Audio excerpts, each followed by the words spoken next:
Hi, everyone. Welcome to Spill the Tea Radio, where we interview awesome singers, songwriters, and those who influence their lives.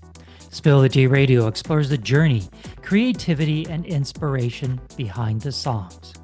My next guest hails from Prince Edward Island and was influenced by her PEI famous grandfather, Tommy Gallant.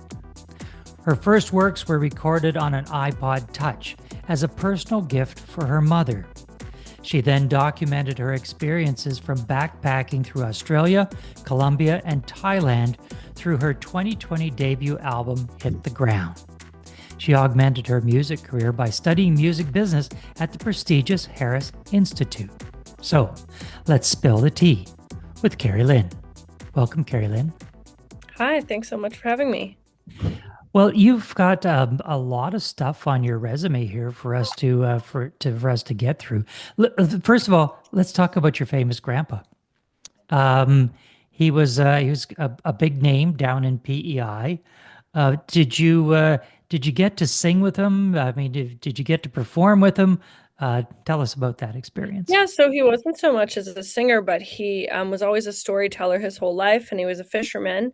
And kind of his claim to fame, he discovered the Marco Polo ship off the coast of Prince Edward Island. Oh, So I wow. always heard so many stories about that growing up, and it was kind of before I was born, but he was definitely interviewed by a lot of people. He was on some documentaries.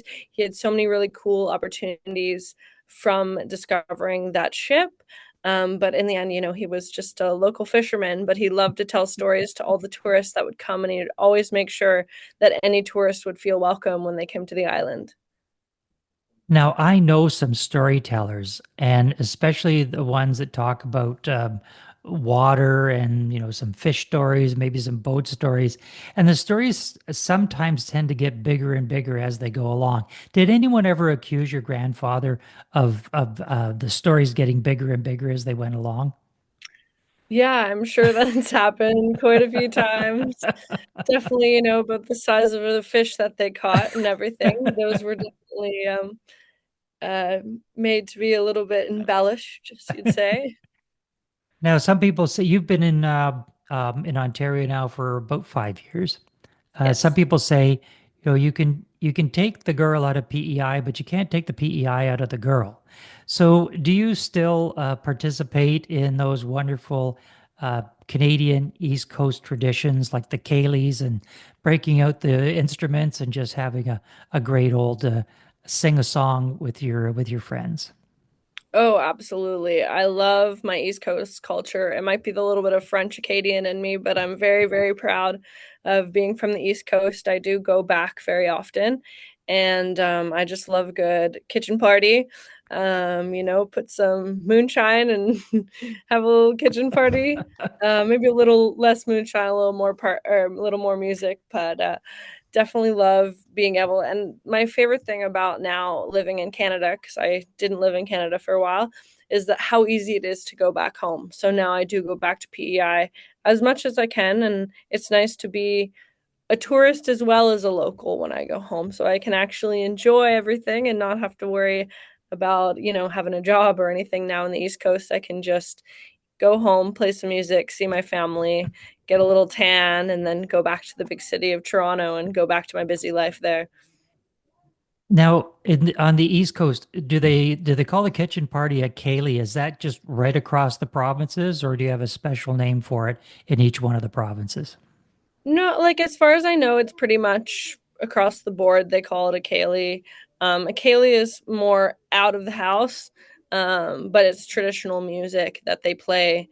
And it's kind of more not a jam session, like there are like proper artists that are there, but it's a little bit more loose in structure than maybe a full band show.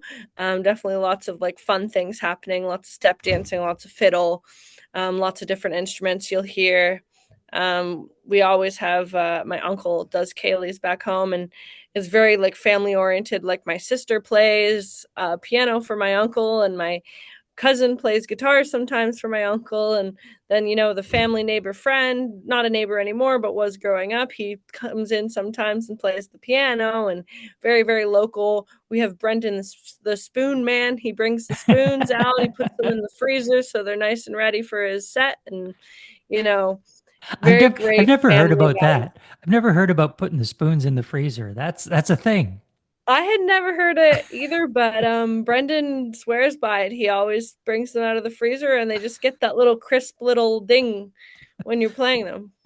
Well, if I ever take up the spoons, I'm going to have to try that. Then you can eat your you always get, as part of Kaylee or any of like the Women's Institute Hall kind of shows, you always get ice cream at Oh, halftime. So you get the spoons warmed up playing and then you can have your ice cream afterwards. that sounds brilliant. Absolutely brilliant. I want to talk about the evolution of your music. In the intro, we talked about your first set of songs, which I think when you sent me the information on it, you put album in quotation marks, but that was on an iPod Touch for your mom, and then you had your backpacking experience, which we're going to talk about as well, and the experiences that you had from that. How has your music writing style and your music in general evolved since that iPod Touch album versus the one that the song we're going to feature today, Fall, the one that one's off of? Yeah, so definitely this first album that we're talking about that I did for my mom, it really was just the first time I'd ever really discovered songwriting. And I really wanted to do something special for my mom for her birthday. I'm really big on getting people like presents, but not something that costs a lot, something that will really mean something to them. So I was thinking, like, oh, like what would my mom like? And I thought to myself, I was probably 14, maybe younger, and I was thinking, what does my mom like that I can do for like no money? And I said, she loves this music that I've just started writing, very, very new to songwriting. And she also likes these certain songs that I like do covers of. So the CD was, I think, I don't forget how many songs. I'd have to look. I have a picture of it somewhere. I think it was like 6 or 7 of my own original songs, and then 6 or 7 of covers of some of her favorite songs. I literally just had my, those cord Apple earphones that you plug into your iPod Touch, and went on voice memos and just sang them through. And then this is back in the day of burnt CDs. So I'd upload them onto the computer. I think Apple Music existed at that point, like the iTunes Music, where you could upload your own sounds to that. And then I just put them into a playlist and put them right on the CD for my mom. I went as far as taking a little photo shoot with my old Canon digital camera, and I'd upload those onto my computer and use the most basic editing. This was before I knew like any of the editing things are today. I think it was like Paint or something. They just like Oh wrote my, out all the lyrics and typed them all in, figured all you're that stuff dating out. yourself now using Paint. I mean, I'm not that old, but I'm old enough to remember these things. Um, and yeah, just did that all up and gave it to my mom as a surprise. And the really funny part of that is my mom was getting so angry at me. She's like, "Why are you on the computer so much? Like, come spend time with your family. Like, do something else. Like, get off the computer." And then when I finally gave it to her, I was just like taking it. And I'm like, "Oh yeah, you'll see, you'll see." And then I finally gave it to her as her birthday present a few weeks later, and she's like, "Oh my God, I'm so sorry. Like, that's what you've been doing on this computer." I'm like, "Yeah, like I've been just editing and putting my little heart and soul into it." And it was such a like unique experience and ways to start my career, because at that point I never even thought about having a music career. Mhm. In my mind, I was still kind of a little bit anti music, definitely like starting to enjoy music as I started to write some, but never in the sense of doing something with my life with it.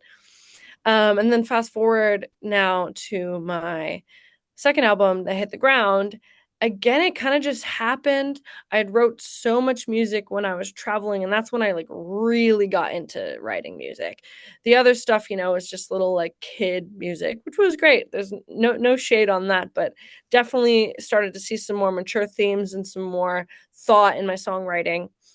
And then I kind of again got home and my mom was like, you should just go in the studio and get this down so like you can see how you sound with Mm. recording and everything. This was before I knew what a DAW was, before I knew how to even record. So I went to the studio this one day. A family friend just said, okay, I'll pay, I don't know, it was like $100 or something, and we'll just put a bunch of songs down. We'll see what we got. By the end of the day, he just said, I think you should make an album. And I said, okay, let's do it. So from there, we made my album hit the ground, and it was nominated for a Music PEI award. I don't even remember when that was now, but kind of felt that momentum there, and that's the first time I kind of thought like, wow, like maybe I could do this as a career. Then COVID happened, so that kind of slowed things down. And that's when I went back to Harris. I really took a step back. And then that's when I started to think about things still creatively, but still a little bit more analytically. Came to my new song that just came out, Fall, or I'm Not Ready, if you want to call it. And I really just felt the maturity in the production, in the writing, in the thought. I mean, the writing of the song, there was no thought in that because I actually wrote it when I was sleeping, which is another story I can tell in a little bit. But the actual planning of the song and the production that we put into it, not like I don't like any of my other music because I love and appreciate that, but there was definitely a lot more thought put into this one, and I definitely feel like I'm getting into like the professional side of the industry now. I'm really putting that effort in, and I'm trying to compete with those other artists, and I'm ready to show the world who I am, Mhm. and I'm ready to like tell everybody about it. Whereas before maybe I was not so ready to tell everybody about it, and I was very happy to put the music out, but I just didn't realize the work that goes into it, and didn't realize that you actually had to tell people you do music for people to listen. So this time I've definitely done a little bit more, and I'm just excited to be back into it, and I'm ready to fully put the commitment in. And I've seen so much love with the song so far, and it's been such a crazy journey. Let's talk about your backpacking experience. So you're a young girl I'm assuming you're still in PEI at the time. You're a young girl in PEI, and you pick up and you say, "Hey, I'm gonna go backpacking," and you take off for Australia, Colombia, and Thailand. How did that all start? How did that come about? Yeah, so I went to school to be a French teacher actually first. I went to Université de Moncton. I did my first year there and kind of thought I I like the idea of teaching, I do, but it's not for me. So I kind of just took a step back, and then someone that I knew had just done a trip to Thailand with this company called Life Before Work Travel, and I'm like, "Oh, hey, maybe that's something that I would like to do." So I did it. I signed up. We did Bali, Thailand, and New Zealand. Or Wow. sorry, Bali and Thailand with the group, and then I'd always wanted to do New Zealand, so I did New Zealand by myself. I added that on because I saving all my money and I had a little extra. I said, you know what? This is my dream country. Let's go. So I did that, and I got back to PEI once again, and I said, I need more. I absolutely need more. And I booked another flight to Thailand right there. I flew to Thailand. I did 6 months in Southeast Asia. I went all over Southeast Asia. Then I was like, you know what? I want to try living somewhere else. So I went and moved to Australia. From there, lived there for a year. Had to come back. Unfortunately, we had some family things to deal with. But I did that. And then I said, you know what? I need to travel again. So I went and did all of Central America, some of South America, some of the Americas, some of Canada. Just 5 years goes by. Did Wow. all of this traveling, just like, yeah, like just really found what I wanted to do with my life, and really discovered who I was, and kind of finally was like, you know what? Music is all there is for me. Music is what I'm meant to do in this world. And then that's led me here. Let's get into one of those songs that Kari Lyn wrote. This song was released in 2025 and produced by Dan Hosh, who has worked with iconic Canadian artists like Wild Rivers, Serena Ryder, and the Arkells. Let's take a listen to singer-songwriter Kari Lyn and her song, Fall, I'm Not Ready. I wonder why my heart, it ain't breaking. And all I feel is that I wanna love. A feeling I didn't know that I was chasing. To think that I was healed, I was a fool. And I wonder why my heart keeps aching. If I don't show it, it ain't breaking. Don't have to be in love to lose it all. I'll use every excuse in store. My inner child's taking over. If I don't let you in, then I won't fall.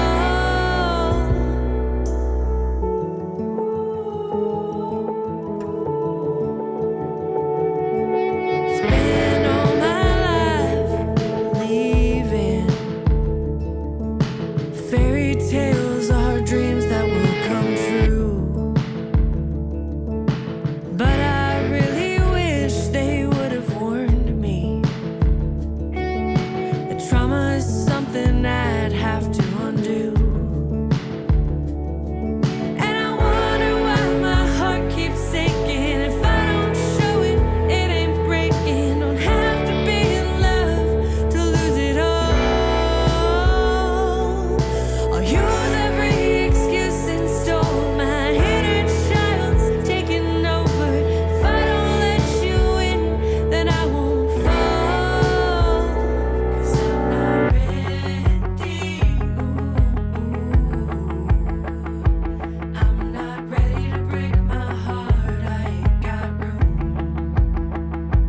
I'm not ready. I'm not ready to break my heart, baby, it ain't you.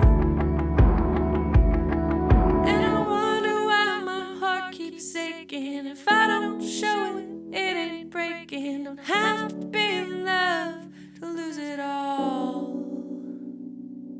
And I wonder why my heart keeps aching. If I don't show it, it ain't breaking. Don't have to be in love to lose it all. I'll use every excuse in store. My inner child's taking over. If I don't let you in, then I won't fall.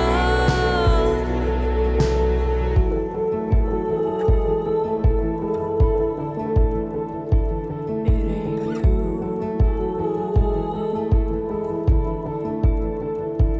It ain't you. That was Fall, I'm Not Ready by Kari Lyn. Kari Lyn, tell us, what is that song about and what was the inspiration to write it? Yeah, so I touched a little bit about it earlier, but I actually wrote this song in my sleep, which was crazy. I remember kind of waking up in the middle of the night and just desperately reaching for my phone, and I'm grabbing it. I start speaking into my voice note on my phone, and I sang almost the entire song through, just right there. And I just went back to sleep, didn't think anything of it. Woke up the next morning and I was like, did I do that last night? Did I write a song? I almost didn't believe it. And I took my phone out and I start listening. And I'm like, I wrote a whole song last night. So I kind of a few days later went back to it and put some actual chords and some music, fiddled with a few things. And then I had just started working with Dan at that point, and I was getting a catalog of some stuff to get ready to give to him. And at the last kind of ditch effort, I decided to add this song to the list of songs. And I came into the studio and he's like, pretty much was like, this is it. This is the song. We changed a few things, not very much, but like we did the chorus and the bridge, we switched them around a little bit. But other than that, it's as it was in my no snoring though, no snoring in the final version, but there was snoring in the voice note. So other than that, it's almost the same, and it was like such an unreal experience. Like I didn't even mention this, like it came from a really heavy therapy session that I'd had, and I just kind of guess I was reflecting on it so much that it just needed to come out to the world. Well, I think from all the experience that you had traveling around the world, there was probably a good deal of that was coming through in that song as well. Kari Lyn, how do people find out more about you and your music? What is the website? What are the socials and the streaming platforms? Yeah, so I'm Kari Lyn over all the things that you can imagine. I think I'm on most of the social medias, except for Twitter or X, what it's called now, whatever it's called. Not on that one. But it's Karilyn is how you spell my name. So at Kari Lyn Music, same as my website, karilynmusic.com. You can even sign up for my newsletter on that website. I don't put things out very often, but I do when they're important or fun, or I won't spam you, I promise. We have been in conversation with Kari Lyn. Kari Lyn, thanks for being with us. Thanks so much for having me.